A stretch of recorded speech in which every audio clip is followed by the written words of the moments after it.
When the rest of the markets slow down, the futures market keeps moving. Did you know that CME Group S&P 500 and NASDAQ 100 futures trade nearly 24 hours with great liquidity? In the ETF markets, volume and liquidity lessens after 4 p.m. until the next morning. But with futures, you get trading opportunities both day and night. Learn more at cmegroup.com/equity-futures. How many vendors does it take to meet all your organization's food needs? Just one. EasyCater, the workplace food platform that lets teams order from a huge variety of restaurants, over 100,000 nationwide, all through a single vendor. In addition to all that variety, EasyCater also gives you full visibility of your organization's food spend with invoicing, centralized reporting, and seamless integration with expense management systems, all on one platform. EasyCater, your business tool for food. To learn more, visit easycater.com/podcast. This holiday season is likely to be a roller coaster for logistics and manufacturing, but having the right staff in place can be easy when you choose Express Employment Professionals. They can handle everything to ensure you have the right size contract workforce. Go to expresspros.com. Solve your workforce challenges when you choose Express to support your hiring in a variety of roles, including 2 of our biggest areas, manufacturing and logistics. Visit expresspros.com today. That's expresspros.com. Bloomberg Audio Studios. Podcasts, radio, news. This is a breaking news update from Bloomberg. Instant reaction and analysis from our 3,000 journalists and analysts around the world. Good morning, everyone. Scarlet Fu and Tom Keene. And as Scarlet Fu predicted, it didn't come in, but there is the first print of this preliminary number, and it is toward what we heard from Dr. Englander. Scarlet, I'm going to suggest negative 911 is a wow statistic. We begin strong in this special edition of Bloomberg Surveillance with Ira Jersey of Bloomberg Intelligence. Ira, I guess we see an economic statistic 300,000 or so off the mark. What does it mean for a bond market to see our labor so beleaguered? Well, I think these revisions are very hard to forecast. I mean, by definition, because they cover such a long period of time, but the fact that we had even slower employment growth than we thought and had forecasted, clearly the market took that as bad for the economy, and that's the reason why you saw bond yields go from up a little bit in the front end to flat to maybe a little bit lower in the front end.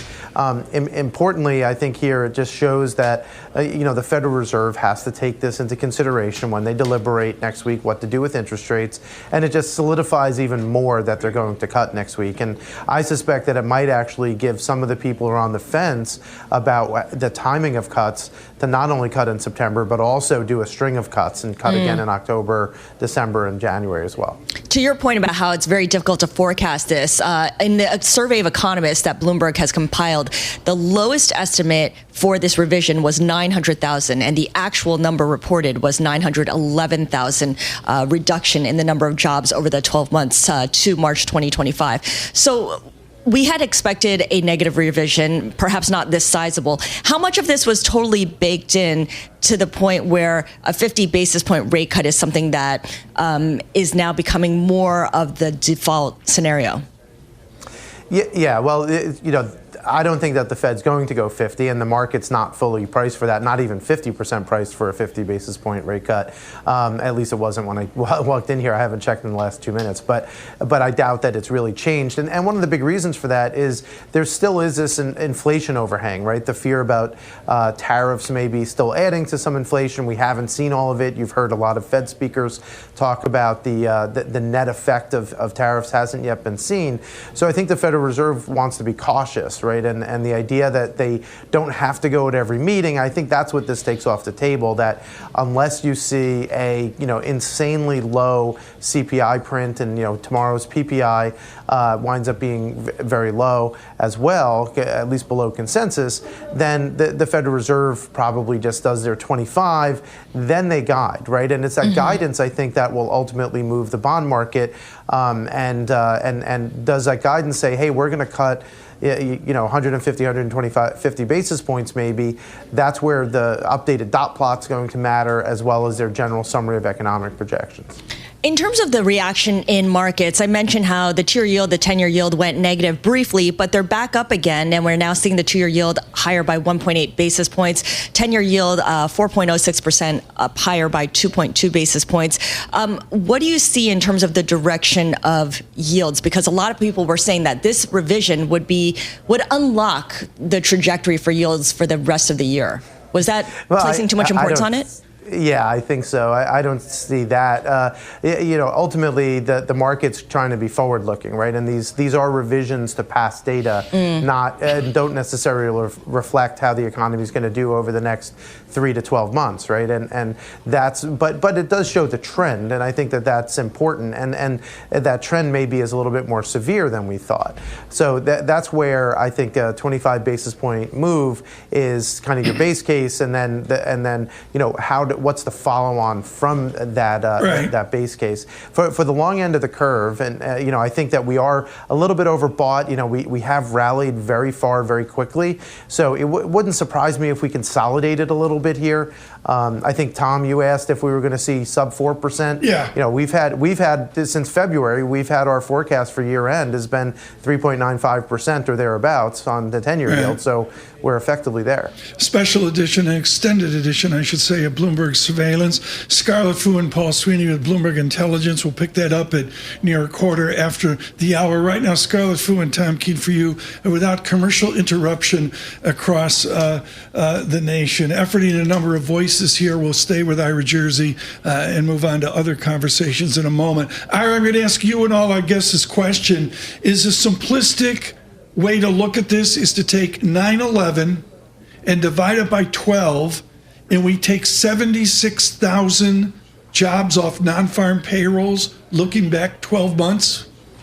Yeah, that's basically what you do. I mean, obviously, it's not going to be as linear as that, but sure. That effectively what you're saying is $75,000 less jobs per month were created, and that doesn't paint a rosy picture for the economy at the moment.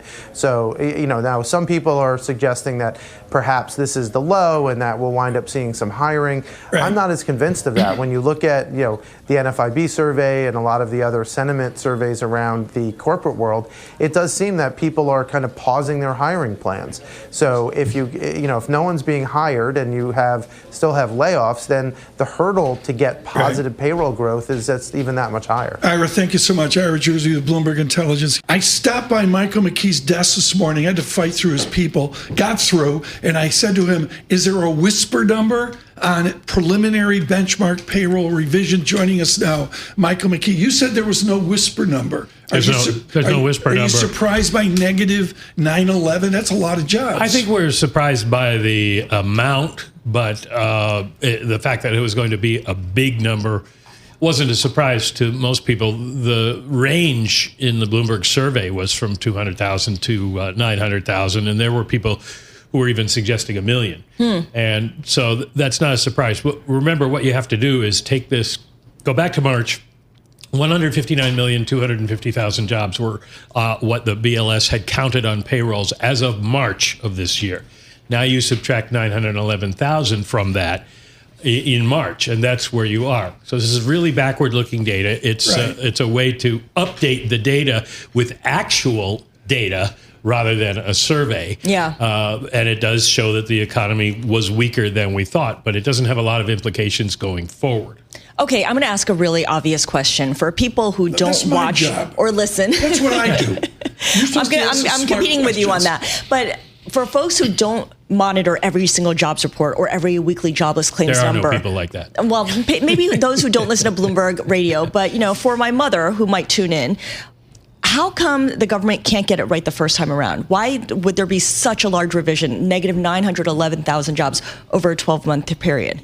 Well, the size of the revision is maybe a bit of a surprise, but the fact that they are revised, that happens every year, and it's hundreds of thousands in either direction, because what the BLS does is take a survey every year, or every month. They survey 161,000 establishments around the country, which is about, they say they account for about 33% of all payrolls. A sample. And this is the once a year data that they use when they get it in unemployment insurance taxes paid by companies, so they can see how many people actually were on payrolls, and that is about 98% of all jobs. So this is a much more accurate thing, but the numbers don't come out at the same time. The survey's the best they can do in the meantime. Nerdfest, an extended edition of Bloomberg Surveillance. Scarlet Fu and Tom Keene with you. Bloomberg Intelligence coming up here in 8 or 9 minutes. Stephanie Roth on deck. We'll get to her in a moment. I'm not going to ask Stephanie this question because that would be rude, so I'll ask you the rude question. The president is going to respond to this. Does he say these were Biden jobs that were lost? Well, one would assume that politically that would be the move for him, but there has been some sort of feeling that out there that what he's going to do is use this to attack BLS because he's already started that and say, how could you be that wrong? And we need to basically fire y'all and start over again or something like that. So we're waiting to see how he responds, but don't know yet.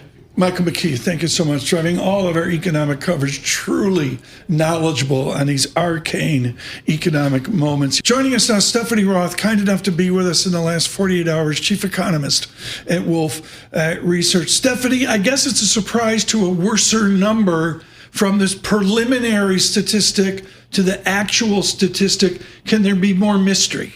Yeah, I mean, the thing is, last year, there was a bigger initial preliminary than the actual, so 818 versus the actual of 589. So I think markets are just recognizing that we knew that there was going to be a large revision, and it might not be ultimately as large when we get the actual in early 2026. Stephanie, what would you be listening for, watching for when the president does eventually respond? As we've been noting, the period covers the end of the Biden administration and the very beginning of the Trump administration. And the president will be quick to say that it is all Joe Biden's fault. Yeah, I mean, I think that's probably right. And perhaps, as Mike McKee was saying earlier, it's perhaps more of just an attack on BLS and not getting the numbers right. Granted, this is a really difficult thing to estimate in real time, and BLS does their best by having a survey that doesn't represent the full sample. So once they incorporate all of the data from the unemployment insurance records, then they can get the full picture, and it's not always exactly right. But what we have seen is the preliminary is larger, shows a larger revision in recent years than the actual. Stephanie Roth with us, and we will continue with Ms. Roth of Wolf Research. News intrudes. Oil is surged up $1, up 1.5% on Brent crude, 66.58 on Brent crude. Gold elevated $15. Our top live team, thank you, Paul Wallace, for your leadership in the Middle East. Israel strike in Qatar. This attack in Qatar is unprecedented. It's difficult to overstate how angry it could make the leadership in Doha, as well as other Gulf states such as Saudi Arabia and the UAE. And to go over to the headlines, this is just breaking now in terms of actual headlines and not speculation. And the headline is simply, Israel targets Hamas leadership in strikes on Qatari capital. That from our Paul Wallace and Elisa Odenheimer as well. Scarlet Fu with Stephanie Roth. So let's follow up on that headline. With oil prices now rising, and you see WTI, for instance, up 1.5%, Brent crude up 1.5% as well. We're talking about approaching a high $60 range at some point.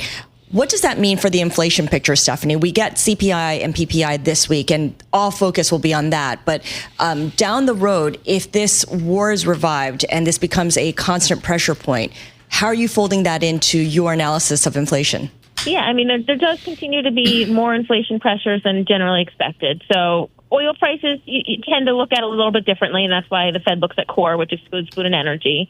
But when we're thinking about the broad-based inflation picture, we are worried that inflation pressures are going to pick up in the next couple of months because by our estimates, we see about 35 to 40% of the tariff pass-through has already happened, in which case a lot of it is ahead of us. And it might just look like a number of prints where core inflation is running in the 0.3 to 0.35% range, which just poses a challenge. So the energy prices in and of itself maybe a little bit less important, but the broad inflation picture is a bit challenged in the next couple of months. Stephanie, thank you so much. These days, AI can help you adopt better time management, but it can't stop colleagues booking meetings during lunch. But how about being able to easily adopt industrial AI to streamline your business? Siemens Accelerator helps you find the right AI providers and easily understand what they offer, so you can use modular solutions to quickly scale up and grow your business. That's AI for real, from the global market leader in industrial AI, Siemens. Learn more on usa.siemens.com/AI. Hiscox Small Business Insurance knows there is no business like your business. Across America, over 600,000 small businesses, from accountants and architects to photographers and yoga instructors, look to Hiscox Insurance for protection. Find flexible coverage that adapts to the needs of your small business with a fast, easy online quote at hiscox.com. That's HISCOX.com. There's no business like small business. Hiscox Small Business Insurance. Every business has an ambition. PayPal Open is the platform designed to help you grow into yours. With business loans so you can expand and access to hundreds of millions of PayPal customers worldwide. And your customers can pay all the ways they want with PayPal, Venmo, Pay Later, and all major cards, so you can focus on scaling up. When it's time to get growing, there's one platform for all business. PayPal Open. Grow today at paypalopen.com. Loans subject to approval in available locations.